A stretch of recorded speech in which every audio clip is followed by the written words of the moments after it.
जय हिंद मेरे शेर श्रेणियों और आप सभी का स्वागत है आपके अपने चैनल प्रीतम एकेडमी परिवार में। और मैं हूं पंकज कुमार। तो आज इस सेट पे हम लोग बात करेंगे सेट संख्या 3, यानी कि हम लोग बात करेंगे सामाजिक विज्ञान पे, सोशल स्टडी पे बात करेंगे। तो इस वीडियो पे हम लोग जितने भी क्वेश्चन है सारे को कवर करेंगे। तो उससे पहले जो भी हम लोगों ने बाकी जो सेट्स हम लोगों ने कंप्लीट किया वो भी जाके आपको क्या करना है, देख लेना है। और फर्स्ट टाइम अगर आप प्रीतम एकेडमी चैनल पे हो तो क्या करना है, चैनल को सब्सक्राइब भी कर देना और बेल का आइकॉन भी क्या करना है, उसको भी प्रेस कर देनी है। तो चलिए वीडियो को शुरू करते हैं। और पहला आप देख सकते हो क्वेश्चन क्या है कि फ्रांसीसी क्रांति कब हुई। और आप ऑप्शंस क्या देख सकते हो, 14 जुलाई 1789, 4 जुलाई 1776, 15 अगस्त 1947 और 26 जनवरी 1950। तो इसका जो सही आंसर हो जाएगा वो ऑप्शन नंबर क हो जाएगा, 14 जुलाई 1789। चलिए हम लोग आगे जाते हैं। और अगला जो हमारा क्वेश्चन वो क्या है कि फ्रांस की क्रांति का अग्रदूत किसे कहा जाता है। क्वेश्चन क्या है, फ्रांस की क्रांति का अग्रदूत किसे कहा जाता है। और इसका जो सही आंसर होगा ऑप्शन नंबर ख, रूसो। तो रूसो को जो है फ्रांस की क्रांति का अग्रदूत कहा जाता है।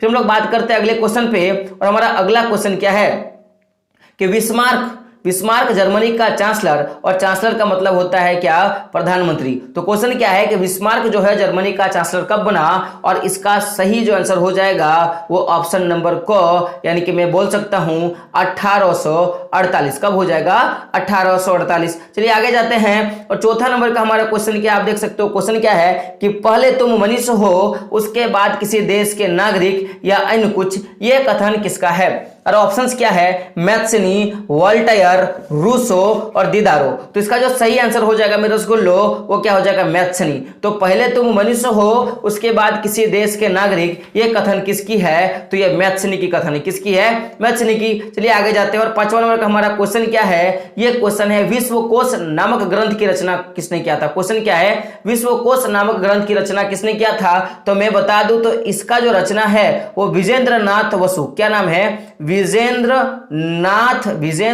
नाथ बसु करके एक व्यक्ति है जिन्होंने किया था। और इन्होंने जब विश्वकोश नामक पुस्तक लिखा था तो यह बंगाली भाषा में, कौन सा, बंगाली भाषा में लिखा था। तो इस हिसाब से ये जो बाकी जो चारों के चारों जो ऑप्शंस है ये गलत है। क्या है, ये गलत है। तो विश्वकोश नामक जो पुस्तक है वो किसने लिखा था, तो विजेंद्र नाथ बसु ने लिखा था। कौन, विजेंद्र नाथ बसु ने लिखा था। चलिए आगे जाते हैं। और 6ठा नंबर का क्वेश्चन क्या है रसगुल्लो, आप लोग देख सकते हो कि डिस्कवरी ऑफ इंडिया, क्या है, डिस्कवरी ऑफ इंडिया। और इसका जो सही आंसर हो जाएगा ऑप्शन नंबर ख, यानी कि पंडित जवाहरलाल नेहरू। क्या है, पंडित जवाहरलाल नेहरू। चलिए क्वेश्चन है आप लोगों के लिए, आप लोग बताएं कि महात्मा गांधी ने कौन सा किताब लिखा था। क्या था, महात्मा गांधी ने कौन सा किताब लिखा था, कमेंट बॉक्स में फटाफट छाप दीजिए। तो 6 नंबर का जो सही आंसर हो जाएगा वो क्या हो जाएगा, Pandit Jawaharlal Nehru, discovery of India. और डिस्कवरी ऑफ इंडिया को हिंदी में क्या बोलते हैं मेरे रसगुल्लो, भारत की खोज।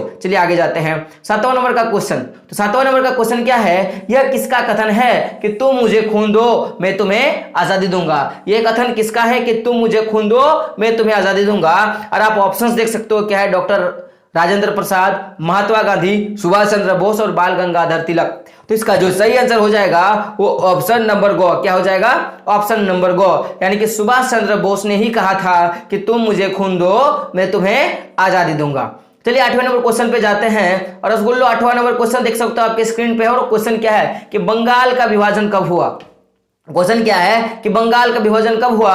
और आपके पास ऑप्शंस देख सकते हो क्या है, 1901, 1903, 1905 और 1907। तो इसका जो सही आंसर हो जाएगा वो सन 1905, यानी कि ऑप्शन नंबर जो गो हो जाएगा, या ऑप्शन नंबर जो 3 है वो क्या हो जाएगा, सही हो जाएगा। चलिए आगे बढ़ते हैं। तो अब हम लोग बात करते हैं संताल विद्रोह के नेता का। तो क्वेश्चन क्या है कि संथाल विद्रोह के नेता कौन थे। और आपके ऑप्शंस क्या है, बिरसा मुंडा, जात्रा उराव, तिलका मांझी और सिंधु और कान्हू। तो अगर मैं बात करूं इसका सही आंसर का तो ऑप्शन नंबर गो हो जाएगा, तिलका मांझी। तो तिलका मांझी जो है वो संताल विद्रोह के क्या थे, नेता थे। चलिए अब बात करते हैं खिलाफत आंदोलन की ओर आगे बढ़ते हैं। तो यहाँ पे ऑप्शंस क्या, क्वेश्चंस क्या दिया हुआ है कि खिलाफत आंदोलन के प्रमुख नेता कौन है। क्या है, खिलाफत आंदोलन के प्रमुख नेता कौन है। और ऑप्शंस देख सकते हो, अब्दुल गफ्फार खां। ऑप्शन ख क्या है, मौलाना मोहम्मद अली। और क्या है, मौलाना शौकत अली। ऑप्शन गो क्या है, राम प्रसाद बिस्मिल। और ऑप्शन घ क्या है, मोहम्मद मोहम्मद, शमीम, इकबाल और क्या है सरफराज। तो इसका जो सही आंसर हो जाएगा वो ऑप्शन नंबर ख, या मैं बोल सकता हूं ऑप्शन नंबर 2, या मैं बात करूंगा ऑप्शन नंबर बी, तो सही हो जाएगा। तो खिलाफत जो आंदोलन है वो मोहम्मद अली और मौलाना शौकत अली ने चलाया था। चलिए क्वेश्चन है आपको आप लोगों के लिए कि ये जो खिलाफत आंदोलन है, ये जो खिलाफत आंदोलन है, ये खिलाफत आंदोलन कितने साल में जो हम लोग बोल सकते हैं कितने साल में भारत में चलाया गया था, इसके बारे में आपको क्या करना है, कमेंट बॉक्स में छापना है। चलिए 11वां नंबर क्वेश्चन को देखते हैं। और 11वां नंबर क्वेश्चन क्या आप लोग देख सकते हो रसगुल्लो। क्वेश्चन क्या है कि हमारे पर्यावरण में उपलब्ध प्रत्येक वस्तु जो हमारी आवश्यकताओं को पूरा करने में प्रयुक्त की जा सकती है और जिनको बनाने के लिए प्रौद्योगिकी उपलब्ध हो, जो आर्थिक रूप से संभव हो और सांस्कृतिक रूप से मान्य हो, उसे क्या कहते हैं। और ऑप्शंस क्या है, विकास, संसाधन, पर्यावरण और नियोजन। तो इसका जो सही आंसर हो जाएगा वो क्या हो जाएगा, संसाधन। तो अगर आपने हमारा पहला चैप्टर अगर देखा होगा तो मैंने संसाधन का डिफिनेशन आपको यही बताया था कि पर्यावरण में उपलब्ध प्रत्येक वस्तु जो हमारी आवश्यकताओं को पूरा करती है और जिसको बनाने के लिए प्रौद्योगिकी उपलब्ध हो, जो आर्थिक रूप से संभव और सांस्कृतिक रूप से क्या हो, मान्य हो, क्या कहलाता है, संसाधन कहलाता है मेरे रसगुल्लो। हम लोग बात करते हैं अगला क्वेश्चन पे। तो 12वां नंबर का क्वेश्चन क्या है कि भूमि निम्नीकरण निम्नलिखित में से किनकी भूमिका नहीं है। तो भूमि निम्नीकरण जो होता है इनमें से किसके कारण नहीं होता है। तो अगर मैं बात करूं भूमि निम्नीकरण का, तो वनों के कट जाने से भूमि निम्नीकरण होता है भाई। पशु चरने से भी भूमि निम्नीकरण होता है और खनन क्रिया से भी क्या होता है, भूमि निम्नीकरण होता है। लेकिन मधुमक्खी पालन से क्या, मधुमक्खी पालन से किसी तरह का भूमि निम्नीकरण नहीं होता है। तो अब जो 12 नंबर का जो क्वेश्चन है कि भूमि निम्नीकरण निम्नलिखित में से किसकी भूमिका नहीं है, तो ऑप्शन नंबर घ या ऑप्शन नंबर 4 या मैं बोल सकता हूं ऑप्शन नंबर डी जो है वो सही है। चलिए आगे जाते हैं। और हमारा 13वां नंबर का क्वेश्चन क्या है, ये देख सकते हो आप कि भारत के कुल प्रतिशत का कितना जो भाग है, भारत के कुल प्रतिशत का कितना जो भाग है वो मैदानी भाग होता है। क्या होता है, मैदानी भाग आता है। तो अगर मैं बात करूं कि भारत के कुल क्षेत्रफल का 43% कितना, 43% जो भाग होता है वो किसमें आता है, मैदानी भाग के अंतर्गत आता है। किसमें आता है, मैदानी भाग के अंतर्गत आता है। तो ये रहा आपका आंसर। चलिए अब हम लोग बात करते हैं, यहीं पे मैं आपको क्वेश्चन देता हूं, बताइए भारत की कुल जनसंख्या का कितना % जो भाग होता है वो क्या, पठारी। किसमें, पठारी भाग के अंतर्गत आता है। फटाफट कमेंट बॉक्स में आप लोग क्या करें, छाप दे। चलिए हम लोग 14वें नंबर क्वेश्चन पे बात करते हैं। और अगला क्वेश्चन क्या है कि लो अयस्क किस प्रकार का संसाधन है। क्या है, लो अयस्क किस प्रकार का संसाधन है। और आपके ऑप्शंस क्या है, नवीकरणीय योग्य संसाधन, प्रवाह संसाधन, जैव संसाधन और अनवीकरणीय संसाधन। तो अगर मैं बात करूं लो अयस्क का तो क्या सही हो जाएगा, ऑप्शन नंबर घ यानी कि डी यानी कि 4, यानी कि अनवीकरणीय संसाधन जो है या अनवीकरणीय योग्य संसाधन जो है वो क्या है, वो लो अयस्क जो है वो संसाधन है। चलिए क्वेश्चन है आपके लिए, बताइए तो जो जल संसाधन है, क्या जल संसाधन है वो किस प्रकार का संसाधन है, कमेंट बॉक्स में फटाफट छाप दीजिए। चलिए अगला क्वेश्चन पे जाते हैं। और 15वां नंबर का क्वेश्चन क्या है, आप लोग देख सकते हो। क्वेश्चन क्या है कि गुलाबी सिर वाली बतख, क्या है, गुलाबी सिर वाली बतख किस जाति में शामिल किया गया है। और ऑप्शंस देख सकते हो, दुर्लभ जाति, सामान्य जाति, संकटग्रस्त जाति और लुप्त जाति। तो इसका जो सही आंसर होगा वो ऑप्शन नंबर घ यानी कि लुप्त जाति के अंतर्गत रखा जाता है। तो गुलाबी सिर वाली बतख को किसके अंतर्गत रखा गया है, तो हम लोग बोलेंगे लुप्त जाति के अंतर्गत। चलिए क्वेश्चन है अंडमानी टील, क्या है, अंडमानी टील जो होता है वो किस जाति के अंतर्गत रखा गया है। ये रहा आपके पास क्वेश्चन और आपको क्या करना है, कमेंट बॉक्स में बताना है। चलिए अगले क्वेश्चन पे जाते हैं। 16वां नंबर का क्वेश्चन क्या है, देख सकते हो आपके स्क्रीन पर। क्वेश्चन है क्या है कि भारत में जैव विविधता को कम करने वाले कारक क्या क्या है। कि भारत में ये जो जैव विविधता है उसको कम करने वाले कारक क्या क्या है। और ऑप्शंस क्या है, वन्य जीवन के आवास का विनाश, वन्य जीवों को मारने या शिकार करना, पर्यावरण प्रदूषण व दावानल। और ऑप्शन घ क्या है, ये सभी। तो इसका जो सही आंसर हो जाएगा ऑप्शन नंबर घ यानी कि ऑप्शन नंबर डी या ऑप्शन नंबर 4 जो है वो सही हो जाएगा। चलिए अगले क्वेश्चन पे जाते हैं। और आप देख सकते हो अगला क्वेश्चन क्या है कि चिपको आंदोलन किससे संबंधित है। क्वेश्चन क्या है, चिपको आंदोलन किससे संबंधित है। और आपके ऑप्शंस क्या है, मृदा अपरदन को रोकने से, वनों की कटाई रोकने से, बहुउद्देश्य परियोजनाओं से और कृषि उत्पाद बढ़ाने से। तो अगर अगर मैं बात करूं चिपको आंदोलन का तो क्या हो जाएगा ऑप्शन नंबर ख, वनों की कटाई रोकने के लिए। और चिपको से आपको पता है चिपक जाओ, कैसा चिपक जाओ, तो जो पेड़ थे उस पे लोग चिपक जाते थे और पेड़ों की रक्षा करते थे, यानी कि वनों की कटाई से इसका क्या हो जाएगा आंसर हो जाएगा। चलिए आगे चलते हैं। तो 18वां नंबर का क्वेश्चन क्या है मेरे रसगुल्लो, ध्यान से देखो आप लोग, ये 1000 वाला क्वेश्चन है या 1 लाख वाला क्वेश्चन है। क्वेश्चन क्या है कि जल की कमी के कारण क्या होता है, जल के कमी के क्या कारण होते हैं। क्वेश्चन क्या है कि जल की कमी के क्या कारण होते हैं, यानी कि किन कारणों से जलों की कमी होती है। और ऑप्शंस क्या है, अति शोषण, अत्यधिक प्रयोग, समाज के विभिन्न वर्गों में जल का असमान वितरण, और घ नंबर क्या होता है उपरोक्त सभी। तो इसका जो आंसर हो जाएगा उपरोक्त सभी। तो इन सभी कारणों के कारण, अति शोषण के कारण, अत्यधिक प्रयोग के कारण, और साथ में क्या था समाज के विभिन्न वर्गों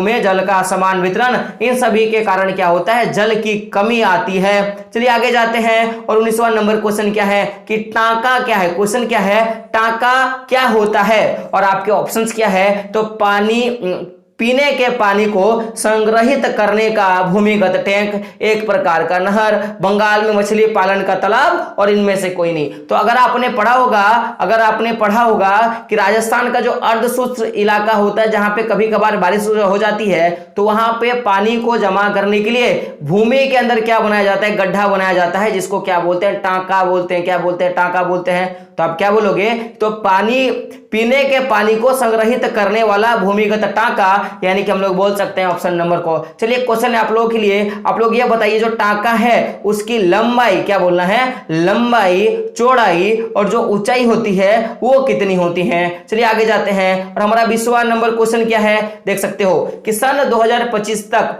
कितने लोगों के जल की कमी झेलने की भविष्यवाणी की गई है। तो अगर मैं इसके आंसर का बात करूं तो इसका आंसर हो जाएगा ऑप्शन नंबर को, यानी कि 20 करोड़। तो 20 करोड़ लोगों को 2025 तक क्या करना पड़ेगा, जल की कमी की जो भविष्यवाणी है उसको झेलना पड़ेगा, यानी कि 20,000 लोगों के पास पानी मिलेगा ही नहीं। चलिए आप बात करते हैं 21वां नंबर क्वेश्चन का। और वो 21वां नंबर क्वेश्चन क्या है कि हम किसी देश की प्रति व्यक्ति आय की गणना कैसे कर सकते हैं। हम किसी देश की प्रति व्यक्ति आय की गणना कैसे कर सकते हैं, तो मैंने आपको पहले बोला था कि जो प्रति व्यक्ति आय होता है उसका फॉर्मूला क्या होता है, तो देश का कुल आय क्या होगा, कुल आय बटे कुल जनसंख्या। तो देखो ये हो गया ऑप्शन नंबर ख, यानी कि देश की कुल आय को कुल जनसंख्या से क्या करेंगे, भाग देंगे, तो हमें क्या मिलेगा, प्रति व्यक्ति आय मिलेगा। चलिए आगे जाते हैं। और हमारा 22वां नंबर क्वेश्चन क्या है, एक बार ध्यान से देखिए आप लोग। तो 22वां नंबर क्वेश्चन का मैं बात करूं तो 22वां नंबर क्वेश्चन क्या है, आप लोग देख सकते हो। क्वेश्चन है कि वे देश जिनकी 2017 में प्रति व्यक्ति आय कितना था, तो $12,056 प्रति वर्ष या उससे अधिक होगा, वो किस देश के अंतर्गत रखा जाता है। तो आप देख सकते हो ऑप्शन क्या है, अविकसित देश, विकसित देश, अर्धविकसित देश और विकासशील देश। तो इसका जो सही आंसर हो जाएगा वो ऑप्शन नंबर ख, क्या हो जाएगा, ऑप्शन नंबर ख हो जाएगा, यानी कि ये जो दूसरा नंबर जो ऑप्शन है वो सही हो जाएगा। तो 2017 के अनुसार जिस भी देश की प्रति व्यक्ति आय $12,056 से अधिक है, तो वो क्या हो जाएगा, वो विकसित देश के अंतर्गत आते हैं। चलिए 23वां नंबर क्वेश्चन पे जाते हैं। और 23वां नंबर क्वेश्चन क्या है कि सतत विकास का उद्देश्य है, क्या है, सतत विकास का उद्देश्य है। अगर मैं बात करूं इसके ऑप्शंस का, तो क्या है, विकास केवल अपने लिए, या क्या है, विकास केवल दूसरों के लिए, विकास वर्तमान के लिए एवं आने वाली पीढ़ी दोनों के लिए, विकास केवल आने वाली पीढ़ी के लिए। तो जो इसका सही आंसर हो जाएगा वो हो जाएगा ऑप्शन नंबर ग, यानी कि विकास जो है वो वर्तमान के लिए भी होना चाहिए और भविष्य के लिए भी क्या होना चाहिए, होना चाहिए। चलिए अगला क्वेश्चन देखते हैं। क्वेश्चन आपके स्क्रीन पर है और क्वेश्चन क्या है कि निम्नलिखित में से किस राज्य की जो साक्षरता दर है वो सबसे अधिक है। तो सबसे अधिक का मैं बात करूं तो केरल राज्य, कौन सा, केरल राज्य, यानी कि ऑप्शन नंबर गो जो है वो सही हो जाएगा। तो केरल राज्य का जो साक्षरता दर है सबसे कम है। चलिए क्वेश्चन आप लोग के लिए, और वो क्वेश्चन है 1 लाख का क्वेश्चन। और वो क्वेश्चन क्या है बताइए कि किस राज्य का जो साक्षरता दर है वो सबसे कम है, क्या है, सबसे कम है। और आपको क्या करना है, कमेंट बॉक्स में ये आंसर छाप देनी है। चलिए आगे बढ़ते हैं। तो 25वां नंबर का क्वेश्चन क्या है, ये है, आप देख सकते हो बहुत इंपॉर्टेंट क्वेश्चन कि यदि किसी देश की प्रति व्यक्ति आय कितनी कितनी है, 500 है, और जनसंख्या कितना इतना है, तो क्या ज्ञात करना है आपको, कुल आय ज्ञात करना है। तो मैंने प्रति व्यक्ति आय का फॉर्मूला आपको बताया था, उस हिसाब से निकलेगा। तो कुछ नहीं करना है, ये 500 को इस 5000 से क्या करना है, गुना कर देना है। तो गुना करने पर ये आएगा, कौन सा आएगा, ये तो ऑप्शन नंबर जो क है इसका सही हो जाएगा। अब बात करते हैं 26वें नंबर क्वेश्चन पे। तो देख सकते हो 26वां नंबर क्वेश्चन क्या है कि निम्न में से कौन सी क्रियाकलाप द्वितीयक क्षेत्र के अंतर्गत आते हैं। तो ऑप्शंस क्या है कि इस क्षेत्र में वस्तुओं के स्थान पर सेवाओं का उत्पादन होता है। तो ये जो हो गया ये हमारे तीसरे क्षेत्र के अंतर्गत आएगा, तो ये तो गलत हो गया भाई।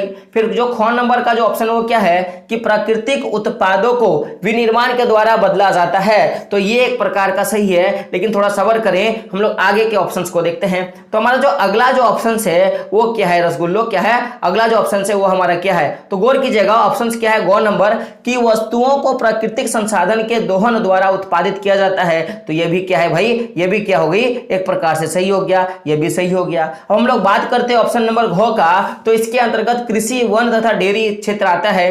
तो ये हो गया प्राथमिक क्षेत्र का, यानी कि ये नहीं होगा। तो यानी कि मैं बोल सकता हूं कि ऑप्शन नंबर ख और ऑप्शन नंबर ग जो है वो दोनों ही क्या है, इसके लिए सही है। तो द्वितीयक क्षेत्र की जो क्रिया होती है वो प्राथमिक क्षेत्र की क्रिया को बदलकर उसमें विनिर्माण लगा के किया जाता है। तो ये क्या हो जाएगा, दूसरा क्षेत्र क्या हो जाएगा। और जो प्राथमिक क्षेत्र के वस्तुओं को दोहन करके उनका उपयोग करके क्या बनाते हैं हम लोग, दूसरे वस्तु का उत्पादित करते हैं। तो ये दोनों ही क्या हो जाएगा, सही हो जाएगा। चलिए आगे जाते हैं। और 27वां नंबर क्वेश्चन क्या देख सकते हो कि प्रच्छन्न बेरोजगारी का मतलब ऐसी स्थिति से है जहां लोग, तो क्या होगा, ऑप्शन देख सकते हो, बेरोजगार है। गलत है भाई, ऐसा नहीं है। दूसरा क्या है कि नियोजित है लेकिन कम वेतन मिलता है। तो यह भी गलत है।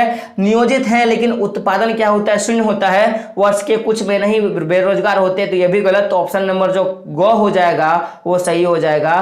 तो जो प्रच्छन्न बेरोजगारी है वो क्या है, नियोजित है, काम करने जानते हैं लेकिन उत्पादन क्या करते हैं, शून्य करते हैं।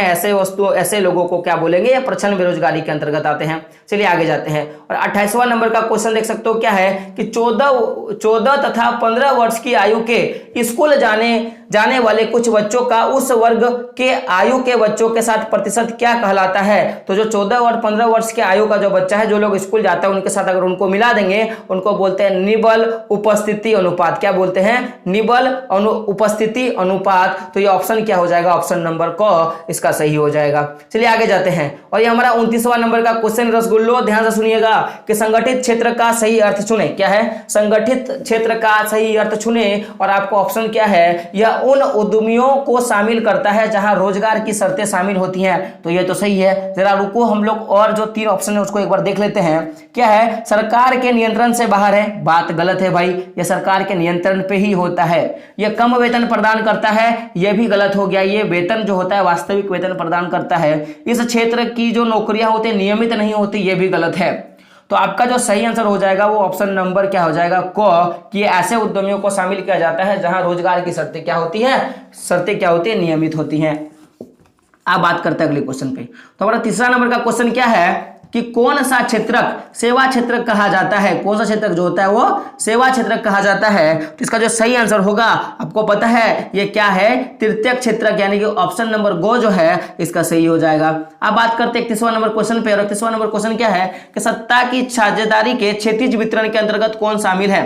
सत्ता के क्षैतिज वितरण के अंतर्गत कौन शामिल है। और आप गौर कीजिएगा, क्षैतिज वितरण का मैंने बात किया तो 31 नंबर का क्वेश्चन है। और आप देख सकते हो ऑप्शंस क्या है, केंद्र सरकार, राज्य सरकार और स्थानीय सरकार, हित समूह, दबाव समूह, राजनीतिक दल, विधायिका, कार्यपालिका और न्यायपालिका, सामाजिक समूह, भाषाई समूह और धार्मिक समूह।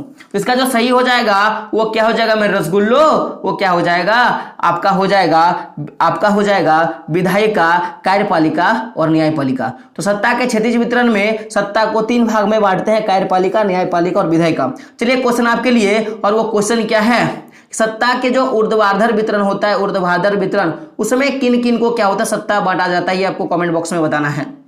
चलिए अगले क्वेश्चन पे जाते हैं और हमारा 32वां नंबर का क्वेश्चन क्या आप देख सकते हो स्क्रीन पे। वो क्वेश्चन है कि यूरोपीय संघ का मुख्यालय कहाँ है, यूरोपीय संघ का मुख्यालय कहाँ अवस्थित है। तो इसका जो सही आंसर हो जाएगा ब्रुसेल्स, यानी कि ऑप्शन नंबर क जो है इसका सही है। चलिए आगे जाते हैं 33वां नंबर का क्वेश्चन पे देखते हैं और क्वेश्चन क्या है कि सामुदायिक सरकार किस देश से संबंधित है, सामुदायिक सरकार किस देश से संबंधित है। और इसका जो सही आंसर हो जाएगा वो क्या हो जाएगा, बेल्जियम। क्या हो जाएगा, बेल्जियम। तो बेल्जियम देश में क्या, बेल्जियम देश में क्या है कि सामुदायिक सरकार जो है पाई जाती है। और इसका जो सही आंसर हो जाएगा ऑप्शन नंबर दूसरा या ऑप्शन नंबर ख हो जाएगा। चलिए अगले क्वेश्चन पे जाते हैं और अगला क्वेश्चन हमारा क्या है कि बेल्जियम में क्या है कि बेल्जियम में डच भाषा बोलने वालों की आबादी कितनी थी। तो हो जाएगा 59, कितना हो जाएगा 59%, यानी कि ऑप्शन नंबर क्या हो जाएगा, घ हो जाएगा। आप 35वें नंबर क्वेश्चन पे जाते हैं। जैसा कि मैंने अभी क्वेश्चन बोला था और वो क्वेश्चन आपके पास हुबहू आ गया कि सत्ता की साझेदारी के ऊर्ध्वाधर वितरण में निम्न में से कौन सी जो संरचनाएं आती हैं। और इसका जो सही आंसर हो जाएगा वो ऑप्शन नंबर ख, केंद्र सरकार, राज्य सरकार और स्थानीय सरकार। तो इनको 3 भाग में बांटा जाता है ऊर्ध्वाधर वितरण को, केंद्र सरकार, राज्य सरकार और स्थानीय सरकार में। चलिए चलते 36वां नंबर क्वेश्चन का।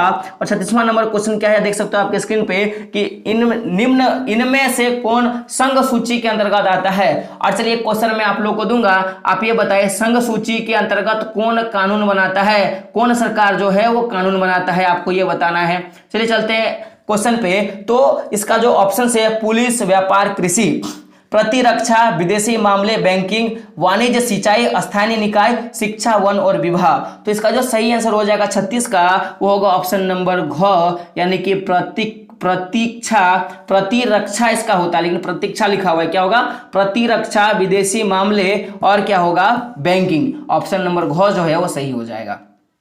अब बात करते हैं 37वां नंबर क्वेश्चन का। तो हमारे देश में क्वेश्चन क्या है 37वां नंबर का कि हमारे देश में राजभाषा हिंदी बोलने वाले लोगों का कितना प्रतिशत है। तो इसका जो सही आंसर हो जाएगा मेरे रसगुल्लो वो क्या होगा ऑप्शन नंबर घ, क्या हो जाएगा ऑप्शन नंबर घ, यानी कि 40% हो जाएगी। अब बात करते हैं 38वां नंबर क्वेश्चन का। क्वेश्चन क्या है कि भारत की अनुसूचित भाषाओं में झारखंड की कौन सी भाषा है। तो आपको पता है मेरे रसगुल्लो झारखंड में संथाल भाषा बोली जाती है। कौन सा, संथाल भाषा बोली जाती है। और ऑप्शन क्या हो जाएगा ऑप्शन नंबर घ।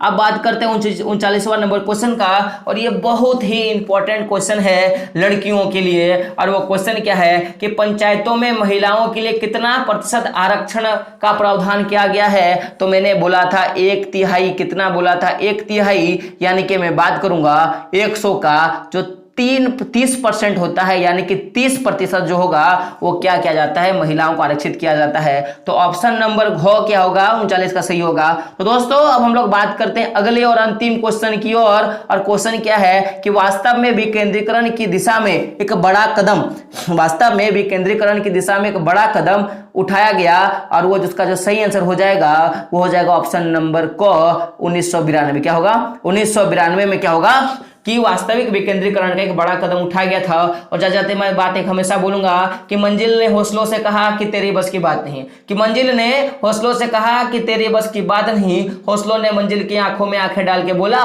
चल झूठी तुम्हारी इतनी औकात नहीं। तो हमें क्या करना है, एग्जाम के खोपड़ी में छेद करना है और दिखा देना है पड़ोसी को कि डीजे तो तेरे घर के आगे ही बजने वाली है। तो दोस्तों मिलते हैं अगले वीडियो में, तब तक के लिए जय हिंद, जय भारत और आपका दिन शुभ हो।